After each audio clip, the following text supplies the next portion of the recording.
हवामान खात्याच्या माहितीनुसार मुंबईसह ठाणे, पालघर, रायगड, रत्नागिरी, सिंधुदुर्ग या जिल्ह्यांना अलर्ट जारी करण्यात आला आहे। मुंबईत सध्या पावसाने विश्रांती घेतली आहे। काल मुंबईत मुसळधार पाऊस झाला आणि यामुळे अनेक भागात पाणी साचले होते। आज पुन्हा एकदा मुंबईला अलर्ट देण्यात आला असला तरी सकाळपासून पावसाने दांडी मारल्याचं पाहायला मिळत आहे।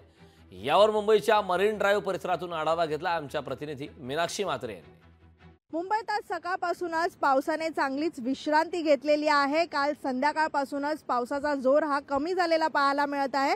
सध्या मी मुंबईच्या मरीन ड्राइव्ह परिसरामध्ये आहे। आपण पाहतोय की पावसाने विश्रांती जरी घेतली असली तरी पुढील काही तासांमध्ये मुसळधार पाऊस पडणार असल्याची माहिती हवामान खात्याने दिलेली आहे। त्यामुळे मुंबई, ठाणे, पालघर, रायगड, रत्नागिरी या सगळ्या जिल्ह्यांना अलर्ट जरी जारी करण्यात आला असला तरी सध्या पावसाने विश्रांती घेतलेली आहे। काल सकाळपासूनच मुसळधार पाऊस हा मुंबईत झाला आणि त्यामुळे अनेक सखल भागामध्ये पाणी साचल्याचे चित्र पाहायला मिळालं। मुंबईच्या दक्षिण भागामध्ये यासोबतच पश्चिम उपनगरामध्ये रस्त्यावरती पाणी साचलं होतं आणि त्यामुळे कुठेतरी वाहतूक कोंडी झाली। मात्र आज सकाळपासूनच आपण पाहतोय की पावसाने विश्रांती घेतलेली आहे, पण मात्र पुढील काही तासांमध्ये पावसाचा हा जोर पुन्हा एकदा मुंबईत पाहायला मिळेल आणि त्यामुळे कुठेतरी आपण पाहतोय की हवामान खात्याने जे अलर्ट दिलेला आहे त्या अलर्टच्या अनुषंगाने भरतीच्या वेळी समुद्रामध्ये उंच लाटा उसळणार असल्याची माहिती देखील जारी करण्यात आलेली आहे।